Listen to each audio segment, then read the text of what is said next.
Lecture number 26 अध्याय 3 धारा विद्युत का ही चैप्टर चल रहा है। इसमें आते हैं किरचॉफ का नियम। ठीक है, किरचॉफ का नियम क्या है? जटिल विद्युत परिपथ को हल करने के लिए 1842 में किरचॉफ ने दो नियमों का प्रतिपादन किया।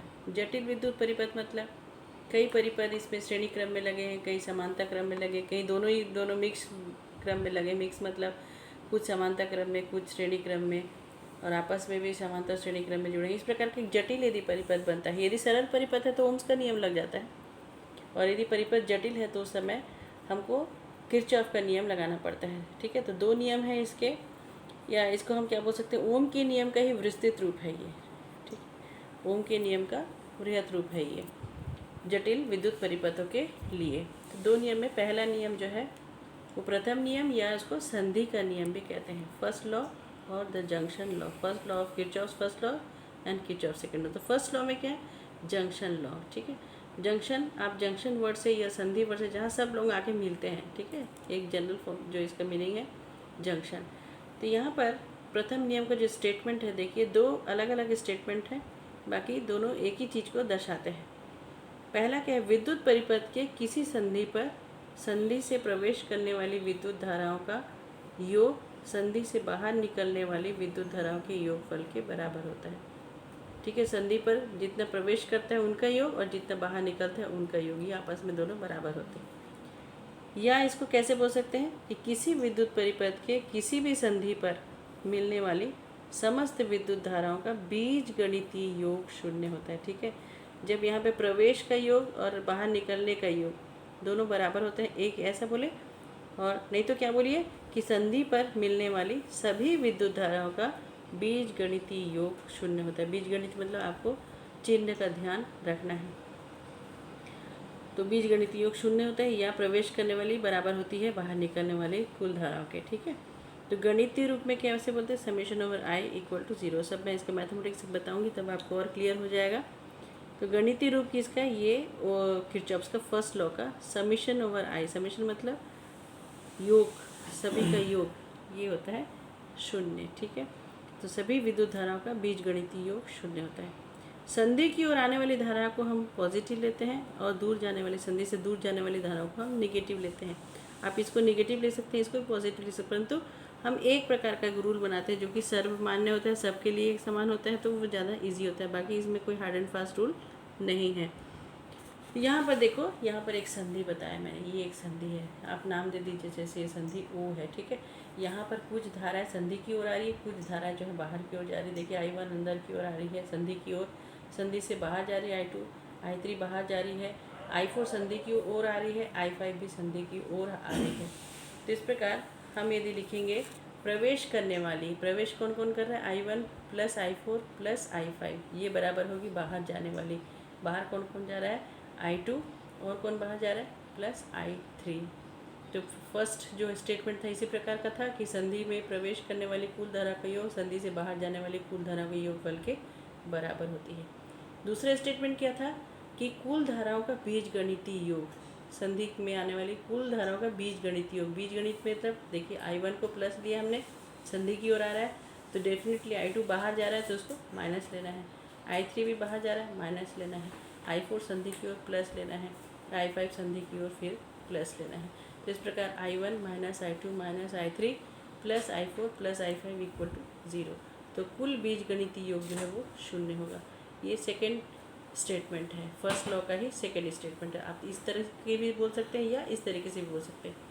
आप यदि इसको लिखें, इससे फिर ये भी आता है या इससे ये आता है, दोनों एक ही समीकरण है। केवल आपको क्या रखना है, यहाँ पे ध्यान रखना है कि कौन सा प्लस है कौन सा माइनस है। तो इन सबको दोनों को टुगेदर यदि लिखना है आपको एक साथ मिला करके, तो summation over i equal to 0। अब आई जाते हैं कि आवेश प्रवाह की दर विद्युत धारा कहलाती है dq अपॉन dt, इसलिए समेशन ओवर आई की जगह पे आपने क्या लिखा? dq upon dt equal to 0। इसका मतलब क्या है कि q जो है वो कांस्टेंट क्वांटिटी। क्यों? आप ये जानते हैं कि differentiation of any constant is always 0। किसी भी स्थिरांक का डिफ्रेंसिएशन जो होता है वो क्या होता है? 0 होता है। अवकलन आप पढ़ चुके हैं इसको, तो कोई भी स्थिरांक का अवकलन जो है, यदि आप नहीं पढ़े हैं अभी तक तो ये आप याद रखेंगे कि अवकलन और समाकलन आप पढ़ेंगे मैथ्स में, तो किसी भी स्थिर को राशि का अवकलन जो है वो शून्य होता है। तो अवकलन है ये, अवकलन एक क्यू का टी के सापेक्ष परिवर्तन जिसको बोलते हैं, यही अवकलन है। तो d q upon d t equals to 0 है, इसका मतलब क्यू जो है वो क्या होगा, शून्य होगा, क्योंकि आपने क्या बताया कि D q upon d T जो है वो शून्य है। तो क्यू का अवकलन आपने किया वो शून्य आ रहा है, इसका मतलब क्यू जो है वो कांस्टेंट राशि होगी। तो पूरा टोटल क्यू जो है वो कांस्टेंट राशि होगी। ये एक अदर मैथमेटिकल क्या है, फॉर्म है किसका, गणितीय रूप है किसका, किरचॉफ्स का फर्स्ट नियम का। ठीक, इसके बाद आ जाते हैं सेकेंड नियम पर। सेकेंड नियम क्या कहलाता है, ये किरचॉफ का सेकेंड लॉ, या बंद पाश या लूप का नियम कहलाता है। बंद पाश या लूप, बंद लूप का नियम कहलाता है, क्लोज्ड मेश। ठीक है, इसका इंग्लिश जो है वो है क्लोज्ड मेश का लॉ। ठीक है, यहाँ पर इसके स्टेटमेंट देखिए क्या है, प्रतिरोधकों तथा सेलों से सम्मिलित किसी बंद पाश के चारों ओर विभव में परिवर्तनों का बीजगणित योग। अब क्या है, विभव में परिवर्तन। विभव आप जानते हैं, विभव क्या है, आई आर, वी समानुपाती I, V equal to I R. तो आई और आर का जो समेशन टोटल है, हर एक परिपथ का आई आर होगा, उन सब का जो बीजगणितीय योग, अगेन मतलब आपको फिर से क्या लेना है, दिशा का ध्यान रखना है। बीजगणितीय योग शून्य होता है। ठीक है, आप याद रखिए क्या क्या, प्रतिरोधकों तथा सेलों से सम्मिलित, मतलब कैसा आपका जो सर्किट है उसमें क्या क्या है, प्रतिरोध है कई और सेल भी है।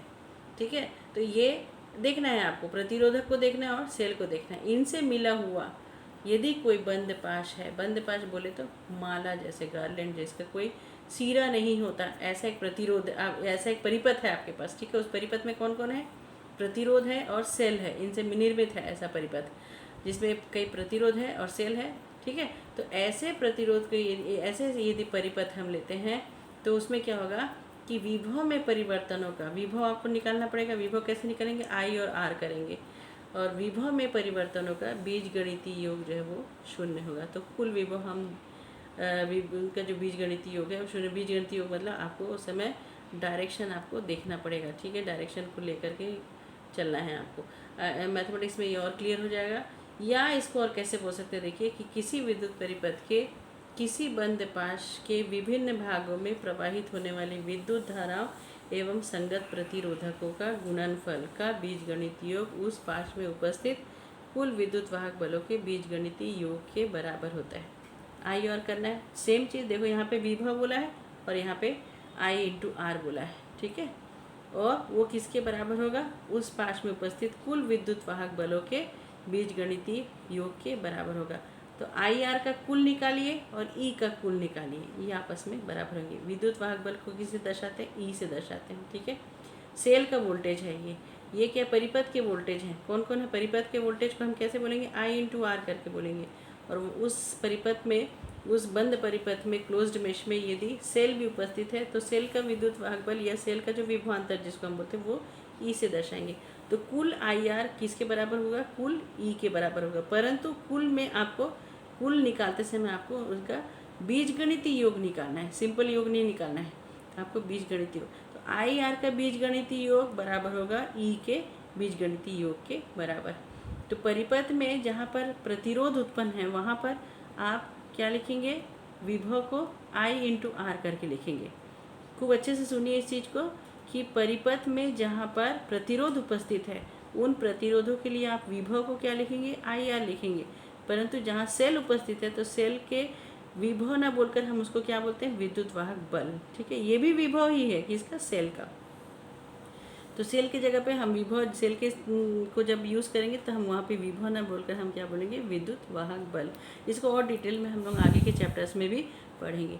तो यहाँ देखिए क्या है, समेशन ओवर आई आर बराबर होगा समेशन ओवर ई। यही चीज़ बताया हमने, जो चीज़ हम बोल रहे हैं उसी को मैथमेटिकली हम दिख रहे हैं। तो कुल आई आर का बीजगणितीय योग, ये योग को बताता है। समेशन मतलब ये योग को बताता है, परंतु कैसा योग आपको वर्ड में लिखना बहुत ज़रूरी है कि आपका बीजगणितीय योग, और कुल विद्युत वाहक बल के भी बीजगणितीय योग को लिखना है। ठीक है, तो इस प्रकार ये आप इसको इस तरफ ले आइए, तो summation of I R minus summation of E is equals to 0।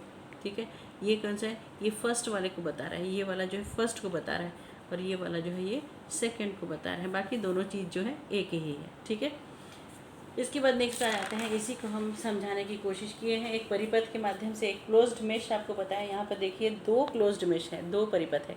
एक क्लोज्ड मेश है ADCBA, ठीक है, और दूसरा क्लोज्ड मेश कौन सा है DEFCD। आप पहले को देखिए, ये देखिए, आप पहले क्लोज्ड मेश को देखिए, केवल इतने, मैंने सेकंड वाले पोर्शन को दबा दिया है। इसका नाम क्या है ADCB और A, ऐसा क्लोज करके बोलना है, ठीक है। यहाँ पे कोई ओपनिंग नहीं है। यहाँ पर इस क्लोज्ड मेश में देखिए क्या है, R1 एक प्रतिरोध है, एक दूसरा प्रतिरोध R2 है। R1 में से कौन धारा बह रही है, I1 धारा, और R2 से कौन सी धारा बह रही है, E2 धारा बह रही है। इसमें दो सेल है इस परिपथ में। एक सेल का विद्युत वाहक बल कितना है, E1, और दूसरे सेल का विद्युत वाहक बल क्या है, E2।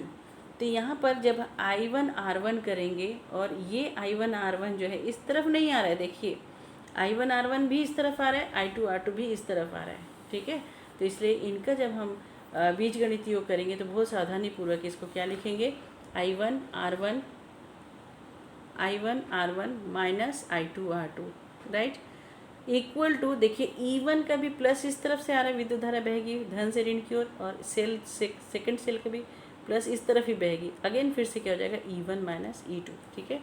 तो ये पहले वाले क्लोज्ड मेश के लिए हमने लिखा कि I और R का जितने भी IR हैं उन सब का बीजगणित योग जितने भी E हैं उन सब के बीजगणितीय योग के बराबर है। तो पहले क्लोज्ड मेश के लिए I1 R1 minus I2 R2 equal to E1 minus E2, ठीक है। फिर से मैं एक्सप्लेन करी कि डायरेक्शन को, I1 R1, I1 की डायरेक्शन इधर है, I2 की भी इस तरफ है। आप ऐसे यदि I1 घूम के ऐसा आ रहा है इस तरफ, नहीं है, नहीं, ये I1 भी इधर आ रहा है, I2 भी इस तरफ आ रहा है। फिर E1 का भी प्लस इस तरफ है, इसका भी प्लस इस तरफ, इसलिए दोनों आपस में क्या हो जाएंगे, माइनस हो जाएंगे। सेकेंड मेश में देखिए, सेकेंड वाला पोर्शन में देखिए, यहाँ पर सेकेंड क्लोज्ड मेश में क्या क्या है, R2 एक रेजिस्टेंस है, R3 दूसरा रेजिस्टेंस है, और यहाँ पर देखिए पूरे क्लोज्ड मेश में एक ही सेल है, केवल एक ही सेल है जो कि E2 है, ठीक है। यहाँ से I2 धारा जो है इस तरफ आ रही है, और ऊपर के मेश से I1 भी इस तरफ आई, I2 भी इस तरफ आई, I1 भी इस तरफ आई। तो ये चूँकि ये कनेक्टेड है, इसलिए R3 में से कौन कौन गया, I1 भी गया और I2 भी गया, परंतु R2 में से कौन गया, केवल I2 गया, ठीक है। और दोनों की दिशाएं जो है एक ही है, R2 भी इस तरफ बह करके R3 के तरफ ही, I1 जो है I1 तो आ ही रही है, I2 भी आ रही है। तो देखिए आप कैसे लिखेंगे, I2 R2 plus and I1 plus I2 into R3, क्योंकि R3 में से होकर कौन कौन जा रहा है, I1 भी जा रहा है और I2 भी जा रहा है, इसलिए I1 plus I2 into R3 is equal to only E2, क्योंकि एक ही यहाँ पर इस क्लोज्ड में केवल एक ही सेल है, तो एक ही सेल का विद्युत वाहक बल, एक ही विद्युत वाहक बल, दैट इज E2। तो सेकेंड लूप के लिए I2 R2 plus I1 plus I2 whole into R3 equal to E2, ये दो समीकरण है, ठीक है। यहाँ पर देखिए कि इन दोनों समीकरण को हम सॉल्व करके हम I1 और I2 की वैल्यू को निकाल सकते हैं। हमको R1 दिया रहेगा, R2 दिया रहेगा, E1 दिया रहेगा और E2 दिया रहेगा। हमने विद्युत परिपथ में कितना प्रतिरोध यूज़ किया है, R1 एज ए R2 कितना प्रतिरोध यूज़ किया है, पहले सेल का विद्युत वाहक बल कितना, दूसरे सेल का विद्युत वाहक बल कितना, ये सब हमको दिया रहेगा। तो अननोन कौन कौन है, I1 और I2, दो अननोन हैं, तो दो समीकरण चाहिए, ठीक है। ये आप जानते होंगे कि जितने अननोन होते हैं उतने हमको क्या मिलते हैं, समीकरण चाहिए होते हैं उनको मान निकालने के लिए। यदि तीन अननोन होते हैं तो तीन समीकरण लगेंगे। यहाँ पर देखिए दो अननोन I1 I2 यहाँ पर भी है और I1 I2 यहाँ पर भी है, ठीक है। तो बाकी सब नोन में आएगा R1 R2 E1 E2। तो ये दो समीकरण को हल करके हम I1 और I2 का मान निकाल सकते हैं। अब एक इम्पॉर्टेंट चीज़ यहाँ पर क्या है कि यह नियम जो है ऊर्जा संरक्षण नियम के अनुकूल है। ऊर्जा संरक्षण नियम मतलब ऊर्जा को न तो उत्पन्न कर सकते हैं और न ही ऊर्जा को नष्ट कर सकते हैं, और यह केवल बंद परिपथों के लिए सत्य है, ठीक है। बहुत अच्छे से याद ध्यान रखेंगे कि ऊर्जा संरक्षण का नियम यहाँ लागू होता है और ये केवल बंद परिपथ के लिए सत्य होता है। अब क्या कारण है कि चूँकि स्थिर विद्युत बल जो हम यूज़ कर रहे हैं, स्थिर विद्युत बल जो है संरक्षी बल होता है, कंजर्वेटिव फोर्स होता है। अब आ जाते हैं संरक्षी फोर्स। संरक्षी फोर्स कैसा होता है कि जैसे देखिए कि उस बल के द्वारा एक बिंदु से दूसरे बिंदु तक किया गया कार्य जो है पथ पर निर्भर नहीं करता है। खूब ध्यान से सुनिए, संरक्षी बल क्या होता है कि संरक्षी बल वह बल होता है जिसके द्वारा किया गया कार्य जिसके द्वारा किया गया कार्य पथ पर निर्भर नहीं करता है। ठीक है, ऐसे बलों को हम क्या बोलते हैं? Conservative force. ये क्या होता है? पथ पर निर्भर नहीं करता है। It is not a function of path. ठीक है, पाथ फंक्शन नहीं होता है। ये दो प्रकार के फंक्शन पढ़ेंगे, एक पढ़ेंगे पाथ फंक्शन और जब दूसरा पढ़ेंगे पॉइंट फंक्शन। ठीक है, पॉइंट फंक्शन, पाथ मतलब पथ और पॉइंट मतलब बिंदु। ठीक है, जैसे ए से बी तक यदि कोई बल कार्य करता है, ए से बी तक कोई सामान को ले जा रहा है, ठीक है, ए से बी तक ले जा रहा है, कैसा बल है? कंजर्वेटिव फोर्स है। तो डिपेंड करेगा कि देखो ए से बी तक ले जाने के लिए ये एक पथ है, ये एक पथ है, ऐसे असंख्य अनंत पथ हो सकते हैं ए से बी तक, परंतु उससे उसको कोई मतलब नहीं है कि आप इधर से ले जाओ या इधर से ले जाओ। ठीक है, किया गया कार्य निर्भर ही नहीं करेगा किस पर? पाथ पर। किस पर निर्भर करेगा? पॉइंट पर केवल निर्भर करके, ए बिंदु पर और बी बिंदु पर निर्भर करेगा। ठीक है, ए की स्थिति क्या है, बी की स्थिति क्या है, इस पर निर्भर करेगा। तो ये संरक्षी बल जो होते हैं, हम सीधे बोल सकते हैं कि इट इज़, ये किया गया कार्य, इस बल के द्वारा किया गया कार्य पथ पर निर्भर नहीं करता। ये किस पर निर्भर करता है? केवल पॉइंट पर निर्भर करता है। तो कंजर्वेटिव फोर्स जो है एक प्रकार का क्या होता है? पॉइंट फंक्शन होता है ये। ठीक, पॉइंट फंक्शन याद रखना है आपको, पॉइंट फंक्शन होता है ये। तो किसी बंद लूप के लिए किया गया कार्य शून्य होता है। देखिए, बंद लूप यदि है, ये बंद लूप है, यहाँ से कार्य करना स्टार्ट हुआ, कार्य के कारण ये इस प्रकार, फिर उसी बंद पे, तो बंद परिपथ हमने लिया अभी। किरचॉफ के सेकेंड लॉ जो है वो बंद परिपथ के लिए सत्य है। तो क्या है कि यहाँ से जिस बिंदु से हमने चालू किया था उसी बिंदु पर, क्यों? क्योंकि क्लोज्ड मेश में किसी प्रकार का कोई एंड तो है ही नहीं। तो बंद परिपथ में संरक्षी बल जब कार्य करता है वो शून्य माना जाता है। और संरक्षी बल हम कैसे, क्यों बोल रहे हैं संरक्षी बल? क्योंकि हम कौन से बल की बात कर रहे हैं? स्थिर विद्युत बल की बात कर रहे हैं। तो आपको ये ध्यान रखना है कि स्थिर विद्युत बल जो है वो संरक्षी बल होता है और संरक्षी बल के द्वारा किया गया कार्य शून्य होता है। ठीक है, ये आपको याद रखना है, इसलिए ये ऊर्जा संरक्षण के नियम के अनुकूल है। तो इस प्रकार से प्रश्न जो है पूछा जा सकता है कि यह नियम ऊर्जा संरक्षण के अनुकूल है, समझाइए। तो इस प्रकार, और ये केवल बंद परिपथ के लिए सत्य है। ठीक है, तो इस प्रकार से आपको ये सारा एक्सप्लेनेशन देना है कि ये it is a conservative force is a always a point function, it is not a path function. ठीक, और इनके द्वारा इसलिए किया गया कार्य जो है शून्य के, क्योंकि जिस बिंदु से स्टार्ट करें उसी बिंदु को, क्योंकि क्लोज्ड मेश की बात करें, ये क्लोज्ड मेश नहीं है, ये वाला जो बता रही मैं ए से बी वाला, ये क्लोज्ड मेश नहीं है। परंतु यदि ये क्लोज्ड मेश होता तो क्या होता कि जिस बिंदु से स्टार्ट करें उसी बिंदु पर जाकर ये एंड होता है। तो आज का लेक्चर जो है यहाँ तक ही है। Thank you.